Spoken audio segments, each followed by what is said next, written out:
Cinema గురించి నాకు చెప్పుకోవడం ఎబ్బెట్టుకోవడం, ఏం మాట్లాడాలో తెలియక, చెప్తే ఎక్కువైపోద్దా చెప్తే తక్కువ అయిపోద్దా అని. కానీ ఈ పర్టికులర్ ప్రెస్ మీట్ ఎందుకు పెట్టానంటే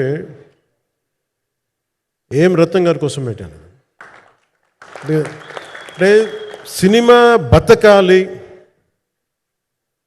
అంటే ఈవినింగ్ ఆడియో ఫంక్షన్ పెట్టుకొని మళ్ళీ ప్రెస్ మీట్ దేనికంటే మళ్ళీ నాకు మీతో ఇంటరాక్ట్ అయ్యే అవసరం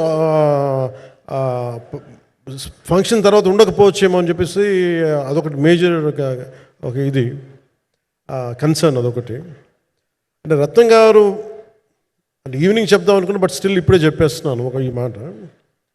త్రివిక్రమ్ గారు రాసిన ఒక డైలాగు అజ్ఞాతవాసిలో, ఒక చిన్నపాటి సౌకర్యం కోసం, ఇక్కడ మీరు కూర్చున్న ఒక చిన్నపాటి కుర్చీ కోసం ఒక యుద్ధమే చేయాల్సి వస్తుంది. అలాంటిది ఒక సినిమాని చేయడం అంటే ఎన్నిసార్లు మినీ యుద్ధాలు చేయాలి, ఆర్థికంగా కావచ్చు, క్రియేటివ్గా కావచ్చు, వీటన్నిటికీ సంబంధించి. అలాంటిది నేను ఎప్పుడు కూడా సినిమాల్లోకి రాకముందు ఏం రత్నం గారు లాంటి వ్యక్తి నా ప్రొడ్యూసర్ అయితే బాగుండు అనుకున్నాను. భారతదేశానికి పాన్ ఇండియా సినిమాని, ముఖ్యంగా రీజనల్ సినిమాని జాతీయ స్థాయిలో తీసుకెళ్ళిన వ్యక్తి ఆయన. తమిళ సినిమాని చాలా ఛాలెంజింగ్ తెలుగులో డబ్ చేసి దాన్ని స్ట్రైట్ సినిమాలతో సమానంగా ఆడేంత సత్తా చూపించిన వ్యక్తి.